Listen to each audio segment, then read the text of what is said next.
Welcome to Sleep Search. This is part 1, Unraveling the Mysteries of Sleep. Session 1, Not all sleep is the same. Ever wondered how you can still feel tired, even if you do manage to get a full 9 hours of sleep? Or how some people seem to be able to sleep for far less than you, and yet still be full of energy?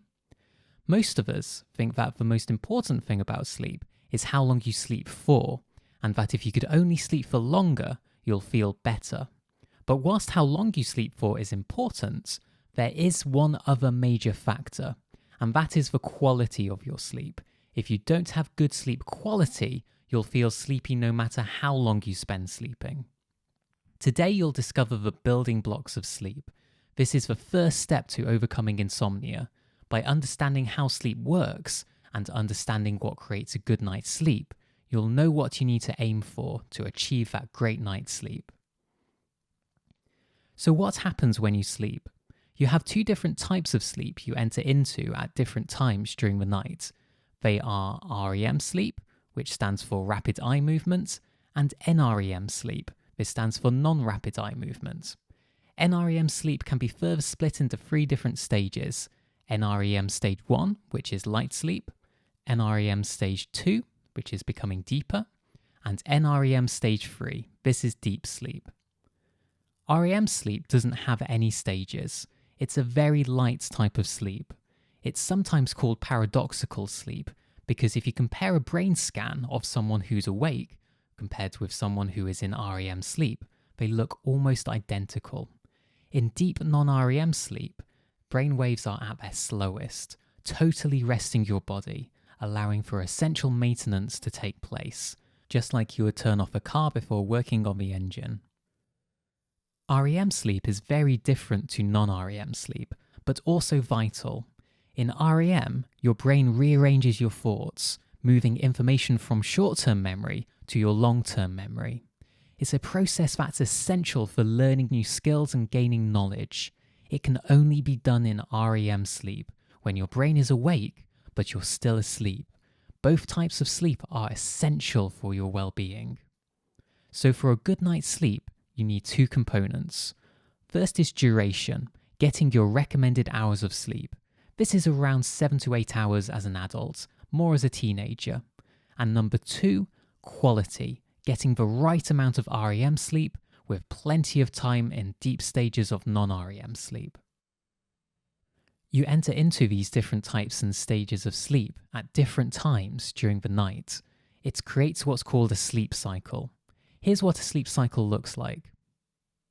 You've got the time going across, in this case it's 11 p.m. to 7 a.m, and the quality of sleep going down, with awake at the top and deep refreshing NREM stage 3 sleep right at the bottom. Pictured is an ideal sleep cycle. This is what you should be aiming for. When you first fall asleep, you go into non-REM stage 1. Then you progress into non-REM stage 2 before reaching non-REM stage 3, the deepest stage of sleep. Then you go back into non-REM stage 2, back into stage 1, and then finally going into REM. There may be a brief awakening after REM. These are so quick that most people don't even remember them before falling back to sleep again. This cycle of sleep is then repeated during the night. Each cycle lasts for around 90 minutes. As the night progresses, you spend less time in deep sleep and more time in REM sleep. This sleep cycle diagram is ideal because it has good duration, fall asleep quickly, staying asleep the whole night, with perhaps a brief awakening during the night, but getting a good 7 to 8 hours of sleep, and it has good sleep quality. There's plenty of time in deep sleep.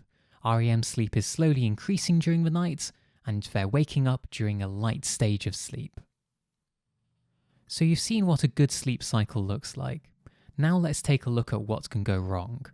If you've remembered the building blocks of sleep, you might guess what's coming up. Here's another sleep cycle. It looks kind of similar to the one before, but with some key differences. So what's gone wrong here? Well, there's clearly been a difficulty falling asleep. They're waking up too early in the morning, and they're waking up in the night and not being able to fall back to sleep. Although the sleep quality is pretty good, this person wouldn't have enough sleep duration and will wake up feeling sleepy. Here's another sleep cycle. So what's gone wrong for this person? Well, they're not spending much time in the deepest stages of sleep, and they're spending too much time in REM sleep and other lighter stages of sleep, particularly right at the end of the night. So whilst this person got a full 8 hours of sleep, they'll probably still wake up feeling sleepy and probably feel tired throughout the day. And that's the thing. So going back to the ideal sleep cycle, if you either don't get long enough or have poor sleep quality, you'll find it hard to wake up in the morning and you'll feel the effects of sleep deprivation during the day. These two problems come as a pair. Poor sleep quality causes poor sleep duration. If you have poor sleep quality, your chances of waking up in the night and not being able to fall back to sleep increases. This results in poor sleep duration, but also poor sleep duration causes poor sleep quality. Your body needs to spend time in non-REM stages 1 and 2 before it can enter into non-REM stage 3 sleep. So if you wake up halfway through your 90-minute sleep cycle, your body has to start all over again from stage 1, causing less time in deep sleep, resulting in poor sleep quality. So in conclusion, for you to sleep well, you need two components, quality and duration. Both are required to feel refreshed after a night's sleep. If you only have one, you'll feel sleepy during the day. Start to become aware of what you need to make your sleep work better. Do you need to spend more time sleeping? Or do you sleep for long enough, but need to boost your sleep quality? Or is the problem with both? By figuring out exactly what's going wrong, in the future, this will allow you to take the most effective course of action.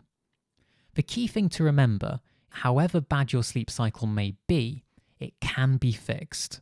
This course will teach you all the steps you need to get that ideal sleep cycle. And that's all for session 1. Now you know how sleep works. In session 2, you'll discover why you can't sleep and why so many people get insomnia. Action steps. Take notes of the following. Out of 1 to 10, with 1 being awful and 10 being the best it can be, rate your average sleep duration and your average sleep quality. By doing this, you can compare your current sleep duration and current sleep quality over time to consider whether it's getting better or whether it's getting worse, and to help identify which one needs the most focus. A step further. 1. Draw out a chart of what you estimate your average sleep cycle to look like during the night. This will help you clearly identify where you're sleeping well and where your sleep could be improved. 2. Keep a sleep diary, recording the date, duration, and quality of your sleep. Sleep rarely improves in a linear fashion, but by doing this, you can help spot whether it's trending upwards or downwards, and you can use this information to track the effectiveness of certain techniques, which we'll cover later on during this course.